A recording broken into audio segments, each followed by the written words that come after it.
वेदों में दर्शन क्या है, आज हम इस पर डिस्कस करेंगे। माय डियर, अगर मेरे वीडियो को पहली बार देख रहे हैं तो कृपया मेरे चैनल को सब्सक्राइब करें और बेल आइकन को प्रेस करें, जिससे मैं जो वीडियो अपलोड करूं, रिलीज करूं, वह आपका नोटिफिकेशन मिलता रहे। माय डियर, वेद और वैदिक साहित्य। वैदिक युग में वेद से संपूर्ण वाङ्मय का बोध होता था। ब्राह्मण ग्रंथों को भी वेद कहा जाता था, किंतु बाद में वेद केवल 4 मंत्र संहिताओं का बोधक रह गया। ब्राह्मण, अरण्य और उपनिषद वेद की मर्यादा के अंतर्गत होते हुए भी मूल वेदों से सर्वथा अलग किए गए। जैसा कि तैत्तिरीय संहिता की भाष्य भूमिका में शयनाचार्य ने कहा है, यद्यपि मंत्र और ब्राह्मण दोनों वेद कहे जाते हैं, तथापि ब्राह्मण ग्रंथ मंत्रों के व्याख्यान रूप थे, अतः उनका स्थान मंत्रों के वेद आता है। यद्यपि वेद नाम से आज हम 4 मंत्र संहिताओं को ही लेते हैं, फिर भी इतना निश्चित है कि हमारी सारी क्रियाओं का मूल वेद ही है। संस्कृति, धर्म, दर्शन, साहित्य आदि जितने भी विषय हैं, उन सब की नींव वेदों पर टिकी है। इसलिए मनु ने वेदों को सर्वज्ञानमय कहा है, और यही कारण है कि स्वामी दयानंद सरस्वती तथा मैक्स मूलर जैसे आधुनिक विद्वानों ने भी वेद के उक्त ज्ञानमय स्वरूप को स्वीकार किया है। वेद हिंदू जाति की सबसे पुरानी और सबसे पवित्र पुस्तक है। वह पुस्तक न तो कुरान की तरह एकमात्र धर्म पुस्तक है और न बाइबिल की तरह अनेक महापुरुषों की वाणियों की संग्रह मात्र ही है, बल्कि वह तो एक पूरा साहित्य है। वेद 4 हैं: ऋग्वेद, यजुर्वेद, सामवेद और अथर्ववेद। उन चारों की 4 संहिताएं हैं: ऋग्वेदिक संहिता, यजुर्वेद संहिता, सामवेद संहिता और अथर्ववेद संहिता। संहिता संकलन या संग्रह के लिए कहते हैं। प्रत्येक संहिता में अलग अलग वेदों के मंत्र संकलित हैं। वेद ईश्वरीय ज्ञान है। वेद कहते हैं ज्ञान के लिए। ज्ञान शब्द का व्यापक अर्थ है। इतिहास भी एक ज्ञान है, भूगोल भी एक ज्ञान है, गणित भी एक ज्ञान है, किंतु वेद शब्द से हम उक्त ईश्वरीय ज्ञान को लेते हैं। हिंदू धर्म की परंपरा के अनुसार जिसको पहले ऋषि महर्षियों ने खोजा था, इसलिए ऋषियों द्वारा दृष्ट ज्ञान ही वेद शब्द का अभिप्रेत ज्ञान है। इस ज्ञान को हिंदू धर्म ने ईश्वरीय आदेशों के रूप में शिरोधार्य माना है। वेद नित्य और अपौरुषेय है। वेदों के बाद रचे गए ब्राह्मण, आरण्य, उपनिषद, कल्पसूत्र, दर्शन और धर्म शास्त्र आदि सभी में एक मत से स्वीकार किया गया है कि वेद नित्य है, अर्थात सृष्टि से पूर्व भी वे विद्यमान थे। वेद अनादि है, अर्थात उनकी कोई जन्मतिथि नहीं है, और वेद अपौरुष है, अर्थात उनका रचने वाला कोई पुरुष नहीं है। इस दृष्टि से वेद स्वयं भूत, स्वयं प्रकाश और स्वयं प्रमाण है। वेदों की नित्यता और अपौरुषीयता के संबंध में मनुस्मृति के प्रामाणिक टीकाकार कुल्लुक भट्ट का कथन है कि प्रलय काल के बाद भी वह विनष्ट नहीं हुए थे, वे परमात्मा में अवस्थित थे। प्रलय कालेपि परमात्मनि वेदराशि स्थितः। ईश्वर की सत्ता में अविश्वास करने वाले सांख्य दर्शन के निर्माताओं ने भी वेदों की प्रामाणिकता को स्वीकार किया है। ऋषि मंत्र दृष्टा थे। ऐतरेय ब्राह्मण की एक ऋचा का भास करते हुए शायराचार्य ने लिखा है कि अतीन्द्रिय अर्थ को देखने वाले ऋषि को मंत्रकित कहते हैं। यहाँ करोति धातु का अर्थ देखना है, न कि करना। तैत्तिरीय आरण्य के एक सूत्र का भाष करते हुए उन्होंने स्पष्ट किया है कि यद्यपि अपौरुषेय वेदों का कोई कर्ता नहीं है, तथापि सृष्टि के प्रारंभ में ईश्वर की कृपा से मंत्रों को पाने वाले ऋषियों को ही मंत्रकृत कहा गया है। निरुक्त के रचयिता यास्क, जो 700 ईयर पूर्व ने ऋषि शब्द का निवर्चन मंत्र दृष्टा के रूप में किया। यास्क ने मंत्रों का प्रथम दर्शन करने वाले प्रतिभावान व्यक्तियों को ऋषि कहा है। वेदों का श्रुति नाम पढ़ने का एकमात्र कारण यही है कि उनकी परंपरा ऋषि वंशों से श्रुत जीवी होकर आगे बढ़ी। श्रुति का अर्थ सुनना है। इस वेद विद्या को ऋषियों ने परमात्मा से सुना और लोक कल्याण के लिए उसको संसार में प्रचारित किया। वेद का अर्थ ज्ञान है। इस वेद ज्ञान का दर्शन पहले पहल जिस आप्त पुरुषों ने किया वे ऋषि कहलाए। मंत्रों के कंठाप्त और कल्प्य ये दो नाम इसलिए पड़े, जिन मंत्रों का ऋषियों ने प्रत्यक्ष किया उसे कंठाप्त और जिनका स्मृति के अनुमान किया वे कल्प कहे गए। इस बात को पुराण बताते हैं। ऋषि धातु से इस धातु से अर्थ है कि गति, श्रुति, सत्य और तप। पुराणों के अनुसार ऋष का यह अर्थ स्वयं ब्रह्म ने लिया है। रजस्तमरति तपो ज्ञान युक्त त्रिकाल यज्ञ अमल और अव्याहत ज्ञान संपन्न आप्त शिष्ट परम ज्ञानी ही ऋषि कहलाए। उनका ज्ञान तथा उनके उपदेश निर्भ्रांत थे। बुद्धि, हृदय और कीर्ति ये तीनों एक साथ जिस तत्व की और सत्य की साक्षी दे उन तथ्य और सत्य को पाया हुआ था या पहुंचा हुआ जीव तथ्यगत सत्य प्राप्त आप्त और ऋषि है।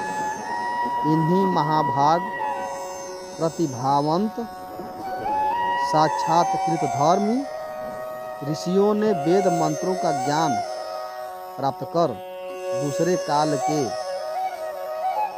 असाक्षात्कृत धर्म महर्षियों को उपदेश के द्वारा मंत्रों का बोध कराया।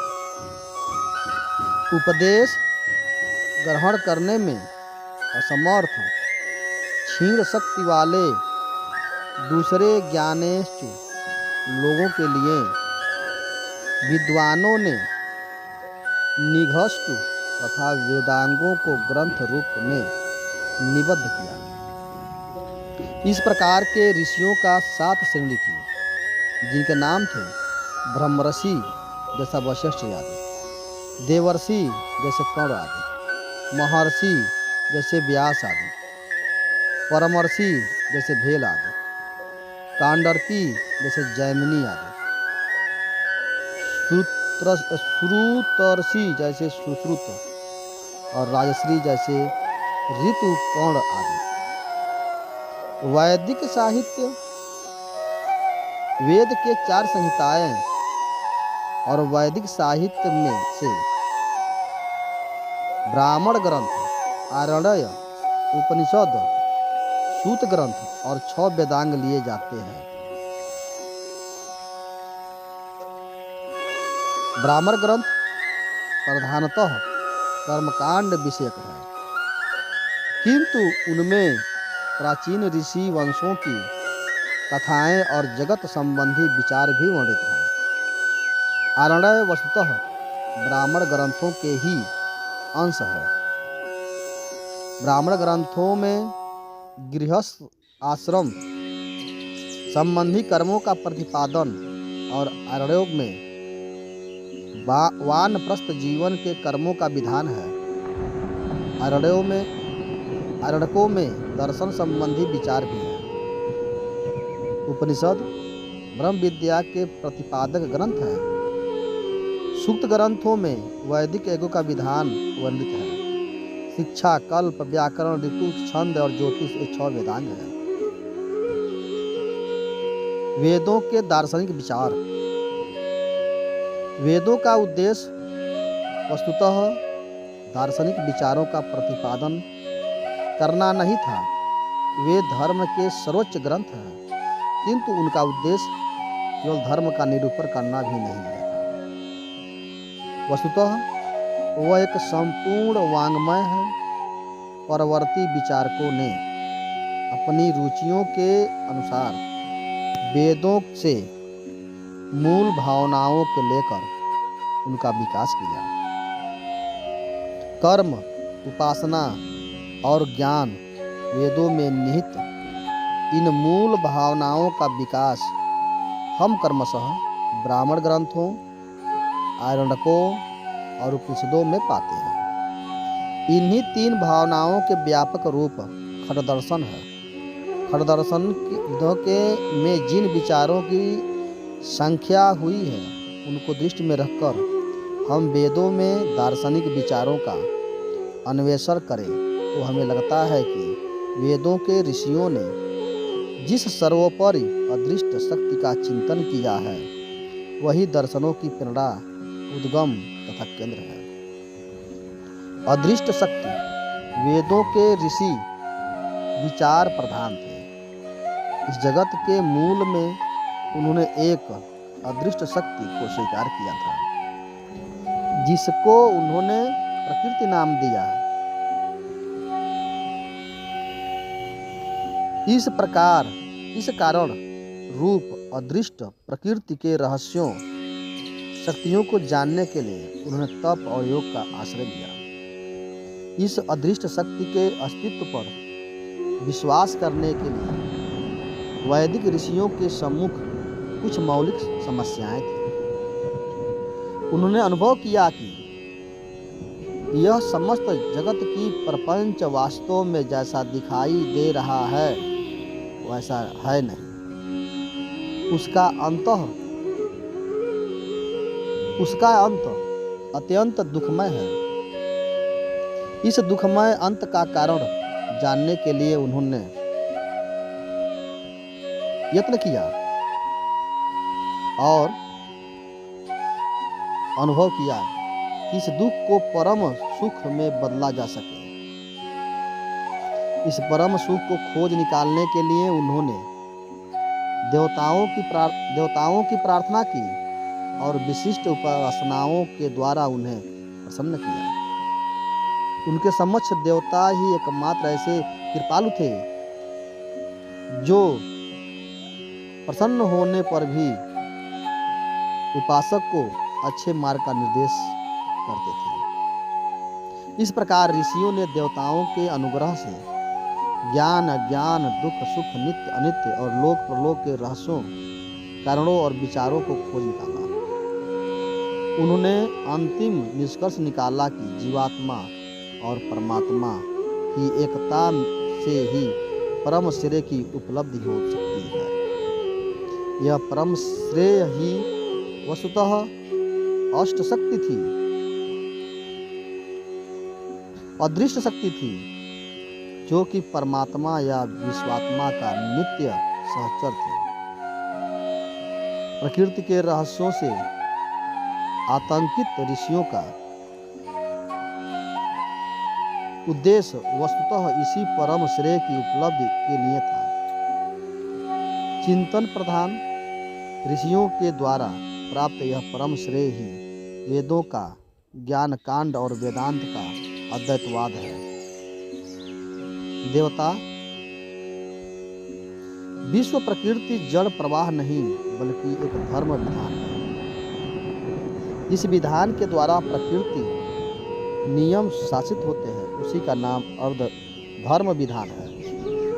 जहाँ यह धर्म विधान है वहाँ किसी चेतन नियामक है को स्वीकार करना अनिवार्य है। इसी अनुशासन के अधीन होकर चलने में नैतिक और आध्यात्मिक लक्ष्य सिद्धि संभव है। इस जड़ प्रवाह जगत के व्यापारों को संचालन करने वाला श्रेय बुद्धि संपन्न कोई चेतन पुरुष है। वह विचारशील है और धर्म प्रवण है। उनके हाथों में इस कर्ममय जगत की बागडोर है। इस जगत का नियंता शास्ता और अधिष्ठता है। वेदों में इस प्रकार की चेतना सत्ता का साक्षात्कार होना बताया गया है। उसी चेतना सत्ता का नाम देवता है।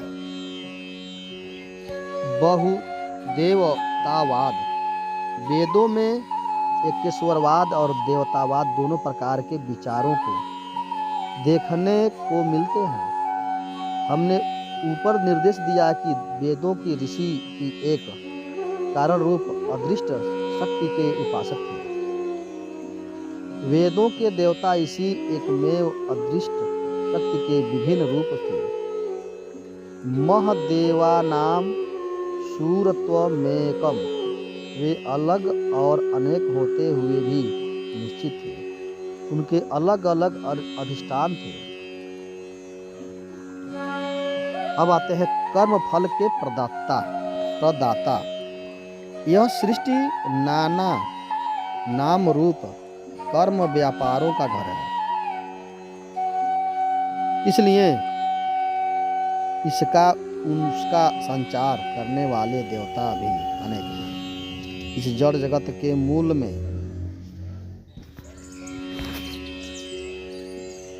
समस्त कार्य व्यापारों की अधिष्ठान शक्तियों का नाम ही देवता है। इन शक्तियों से मानव शक्ति का संबंध जुड़ा है। मानव की शक्तियां है कर्म योग और ज्ञान।